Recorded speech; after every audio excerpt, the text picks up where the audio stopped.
الحمد لله رب العالمين والصلاة والسلام على قائد الغر المحجلين نبينا محمد وعلى آله وصحبه أجمعين وبعد فأعوذ بالله السميع العليم من الشيطان الرجيم بسم الله الرحمن الرحيم يا أيها الذين آمنوا ادخلوا في السلم كافة ولا تتبعوا خطوات الشيطان إنه لكم عدو مبين.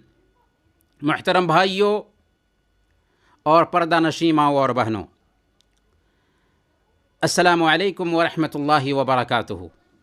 یہ کائنات جس میں ہم اور آپ بستے ہیں اللہ تعالیٰ کے بہت سارے اسرار کو سموئے ہوئے ہے. اللہ تعالیٰ نے اس کائنات میں بے شمار دنیایں بنائی ہیں. یہاں پر ایک دنیا نہیں ہے، بہت ساری دنیایں ہیں. انسانوں کی دنیا، جنات کی دنیا، فرشتوں کی دنیا، جانوروں کی دنیا اور چرند و پرند کی دنیا. انہی دنیاؤں میں سے ایک دنیا جنات اور شیاطین کی دنیا بھی ہے. وہ جنات اور شیاطین جو ہماری دھرتی پر رہتے ہیں، ہمارے گھروں میں آتے جاتے ہیں، ہمارے ساتھ کھاتے پیتے ہیں، ہماری سوچ کو چینج کر دیتے ہیں، ہمارے بیچ اختلافات پیدا کرتے ہیں، ہم میں سے بعض کو بعض کا خون بہانے تک پر آمادہ کر دیتے ہیں، اور کبھی ہمارے ہی جیسے انسانوں سے ہماری اپنی پوجا بھی کراتے ہیں تاکہ ہمیں اپنے رب سے دور کر سکیں اور جہنم کا اہل کار بنا سکیں. محترم بھائیوں اور بہنوں، تقریباً تمام مذاہب میں جنوں اور شیاطین کا وجود پایا جاتا ہے. یعنی سارے مذاہب جنات اور شیاطین کے وجود پر اتفاق رکھتے ہیں. آج بھی جو اس دھرتی پر پائے جاتے ہیں، جو دھرم اس دھرتی پر پائے جاتے ہیں، وہ سارے کے سارے دھرم تقریباً اجمالی طور پر جنوں اور شیاطین کے وجود کو مانتے ہیں. البتہ اسلام نے تفصیلی طور پر جنوں کے بارے میں، شیاطین کے بارے میں ہماری رہنمائی کی ہے. قرآن کریم میں 20 سے زائد جگہوں پر جنات کا تذکرہ آیا ہے، اور ایک سورۃ الجن نام کے ساتھ اللہ رب العالمین نے قرآن کریم میں اتاری ہے. اللہ تعالیٰ نے فرمایا قُلْ أُوحِيَ إِلَيَّ أَنَّهُ اسْتَمَعَ نَفَرٌ مِّنَ الْجِنِّ فَقَالُوا إِنَّا سَمِعْنَا قُرْآنًا عَجَبًا. اے محمد صلی اللہ علیہ وسلم، آپ فرما دیجئے کہ میرے پاس وحی آئی ہے کہ جنات کی ایک جماعت نے مجھ سے قرآن کریم غور سے سنا اور اپنی قوم میں جا کر کے کہا کہ ہم نے عجیب قرآن سنا ہے. اسی طریقے سے مختلف احادیث میں بھی اللہ کے رسول صلی اللہ علیہ وسلم نے جو انسان اور جنات دونوں کے لیے بھیجے گئے تھے، آپ سے ثابت ہے کہ آپ نے جنوں کو دیکھا ہے اور ان سے بات کی ہے، انہیں تعلیم دی ہے اور ان کے سامنے قرآن کریم کی تلاوت فرمائی ہے.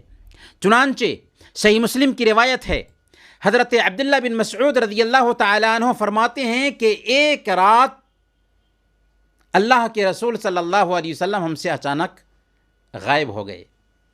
چنانچہ ہم آپ کو وادیوں اور گھاٹیوں میں تلاش کرنے لگے، اور آپس میں ہم نے کہا کہ شاید آپ کو اغوا کر لیا گیا یا قتل کر دیا گیا ہے. یعنی صحابہ کی پریشانی بڑھ گئی. ہماری وہ رات انتہائی پریشانی کے عالم میں گزری. صبح ہوئی تو ہم نے آپ صلی اللہ علیہ وسلم کو غار حرا کی جانب سے آتے ہوئے دیکھا. ہم نے آپ کو بتایا کہ رات آپ اچانک ہم سے غائب ہو گئے تھے. ہم نے آپ کو بہت تلاش کیا، لیکن آپ کے نہ ملنے پر رات بھر ہم سب پریشان رہے. تو آپ صلی اللہ علیہ وسلم نے فرمایا کہ میرے پاس جنات کا ایک نمائندہ آیا تھا، میں اس کے ساتھ چل پڑا اور جا کر انہیں قرآن پڑھ کر سنایا. پھر اللہ کے نبی صلی اللہ علیہ وسلم نے ہمیں لے جا کر کے اس جگہ کو بتایا اور ان کی علامتوں کو بھی ہمیں دکھائیں. غرض کہ ہماری شریعت نے جنوں کی دنیا کے بارے میں تفصیل سے ہمیں بتایا ہے، اور ہمیں اس سلسلے میں رہنمائی کی ہے تاکہ ہم جنات اور شیاطین کے شر سے محفوظ رہ سکیں۔ اور جنوں کو جن کیوں کہا جاتا ہے؟ جنوں کو جن اس لیے کہا جاتا ہے کہ وہ ہماری آنکھوں سے اوجھل ہوتے ہیں، ہم ان کو دیکھ نہیں سکتے لیکن وہ ہم کو دیکھ لیتے ہیں۔ اللہ تعالیٰ فرماتا ہے اِنَّهُ يَرَاكُمْ هُوَ وَقَبِيلُهُ مِنْ حَيْثُ لَا تَرَوْنَهُمْ، کہ وہ اور اس کے ساتھی تمہیں ایسی جگہ سے دیکھتے ہیں جہاں سے تم ان کو نہیں دیکھ سکتے۔ جنات کب سے ہیں؟ ان کی پیدائش کب ہوئی اور کس چیز سے ہوئی؟ تو آدم علیہ السلام کی پیدائش سے پہلے ہی جنوں کو اللہ تعالیٰ نے پیدا کر دیا تھا۔ اللہ تعالیٰ نے فرمایا وَلَقَدْ خَلَقْنَا الْإِنسَانَ مِنْ سَلْسَالٍ مِّنْ حَمَإٍ مَّسْنُونٍ وَالْجَانَّ خَلَقْنَاهُ مِنْ قَبْلُ مِنْ نَارِ السَّمُومِ، کہ ہم نے انسان کو سڑی ہوئی مٹی کے سوکھے گارے سے بنایا اور اس سے پہلے جنوں کو ہم آگ کی لپیٹ سے پیدا کر چکے تھے۔ گویا کہ اللہ تعالیٰ نے جنات کو آدم علیہ السلام کی پیدائش سے پہلے ہی آگ سے پیدا کیا، البتہ ان کی پیدائش کب ہوئی اس سلسلے میں اللہ رب العالمین نے ہمیں نہیں بتایا۔ اب سوال یہ ہے کہ جنات کیا کھاتے پیتے بھی ہیں؟ جی ہاں، جنات کھاتے پیتے بھی ہیں، انسان کے جیسے وہ بھی کھاتے پیتے ہیں، خاص کر لید اور ہڈی جنات کا کھانا ہے۔ سنن ترمذی کی روایت ہے، اللہ کے نبی صلی اللہ علیہ وسلم نے ارشاد فرمایا لا تستنجوا بالروث ولا بالعظام فإنه زاد اخوانکم من الجن، کہ لید اور ہڈی سے استنجا مت کرو۔ کیوں؟ اس لیے کہ یہ تمہارے بھائی جنوں کا کھانا ہے۔ جنات شادی بھی کرتے ہیں اور ان کو اولاد بھی ہوتی ہے۔ اللہ تعالیٰ نے فرمایا افتتخذونہ وذریتہ اولیاء من دونی وہم لکم عدو، کہ کیا تم اسے یعنی شیاطین کو اور اس کی اولاد کو مجھے چھوڑ کر اپنا دوست بنا رہے ہو، حالانکہ وہ تمہارے دشمن ہیں۔ گویا کہ جنات اور شیاطین کے پاس اولاد ہوتی ہے، وہ شادیاں بھی کرتے ہیں۔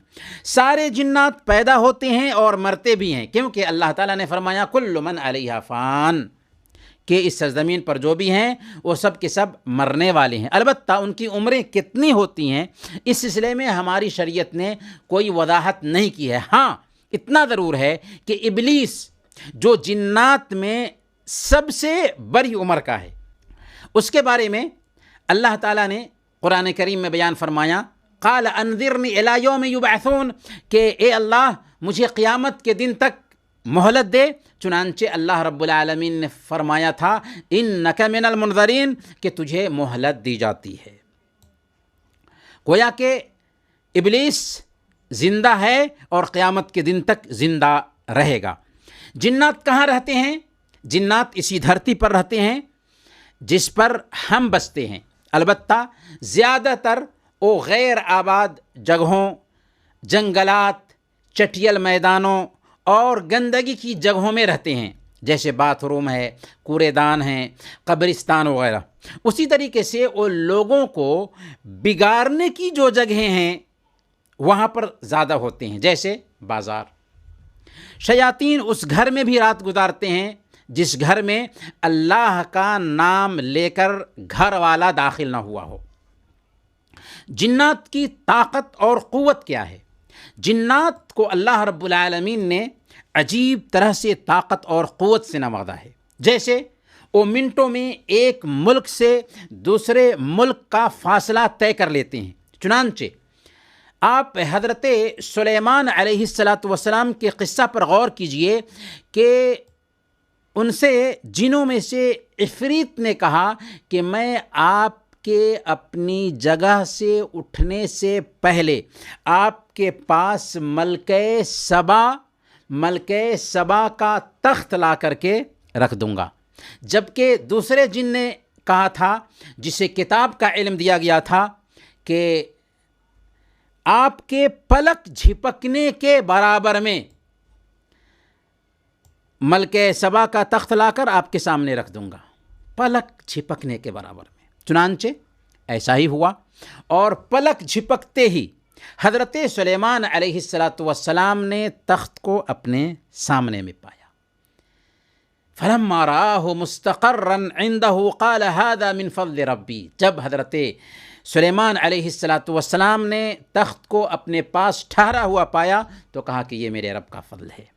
اس سے ہمیں جنات کی طاقت اور قوت کا اندازہ لگانا آسان ہو جاتا ہے۔ کیا جنات شریعت کے مکلف ہیں؟ جی ہاں، جنات شریعت اسلامیہ کے مکلف ہیں۔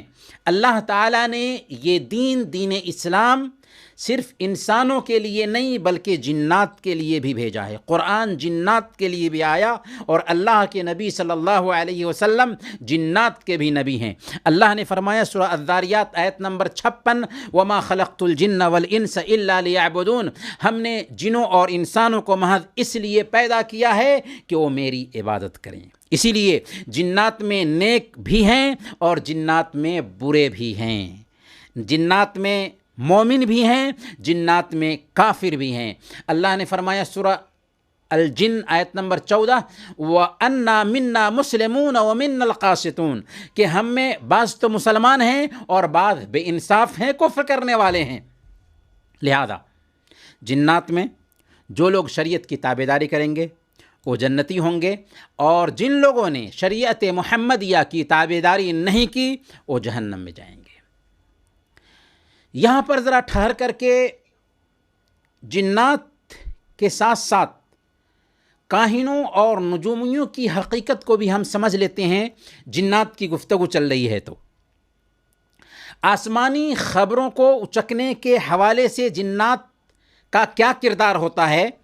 تو جنہوں نے انسانوں سے پہلے فضائی سفر کیا ہے، پہلے جنات اللہ تعالیٰ کا فیصلہ جاننے کے لیے تہ بتہ آسمان تک پہنچتے تھے اور آسمانی خبروں کو چوری کرنے کی کوشش کرتے تھے۔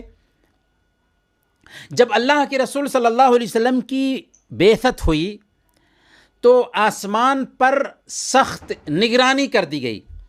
کیوں؟ تاکہ وحی کی حفاظت کی جا سکے۔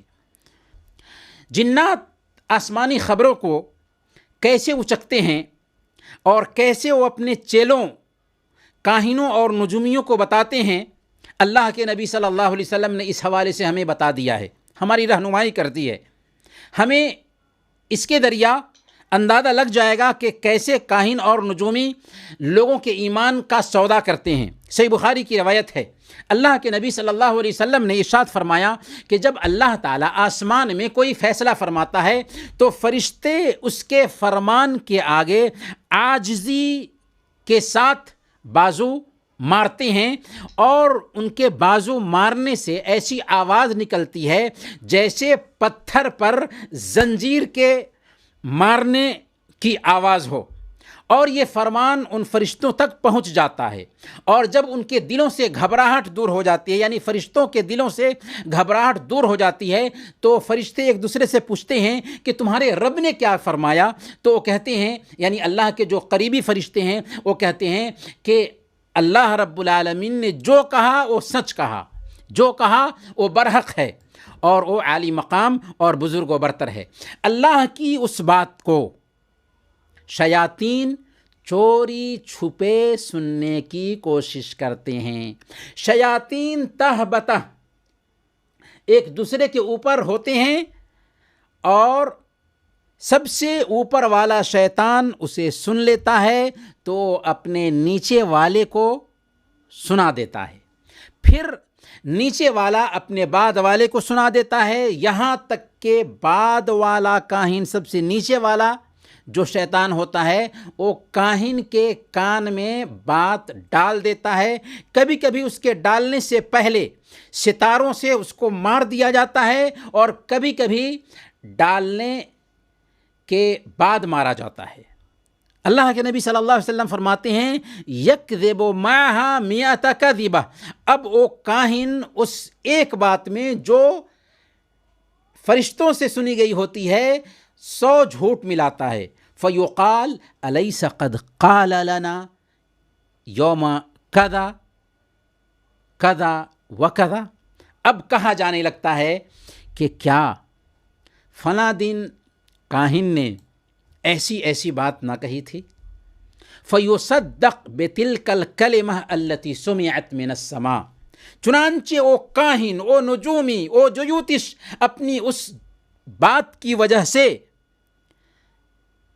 جو اس نے آسمان سے اچک لی تھی سچا سمجھ لیا جاتا ہے، حالانکہ اس کے 99 جھوٹ کی طرف دھیان نہیں دیا جاتا۔ یہ ہے کاہنوں، نجومیوں اور جیوتشیوں کی حقیقت۔ اسی لیے اللہ کے نبی صلی اللہ علیہ وسلم نے ارشاد فرمایا، من اتا کاہنا او عرافا فسألہ عن شیء لم تقبل له صلاته 40 لیلہ، جو آدمی کاہن اور نجومی کے پاس آتا ہے اور اس سے کسی چیز کے بارے میں پوچھتا ہے، اس کی تصدیق نہیں کرتا، اس کی 40 دن تک نماز قبول نہیں ہوتی۔ یہ صحیح مسلم کی روایت ہے۔ اور سنن ابی داؤد کی روایت میں اللہ کے نبی صلی اللہ علیہ وسلم فرماتے ہیں کہ جو کوئی کسی کاہن اور نجومی کے پاس آتا ہے اور اس کی بات کی تصدیق کرتا ہے تو گویا کہ شریعت محمدیہ کا انکار کیا۔ کیوں؟ اس لیے کہ یہ جنات کے ذریعہ سنی گئی ایک بات ہوتی ہے جس میں کاہن ایک بات تو سچ ہوتی ہے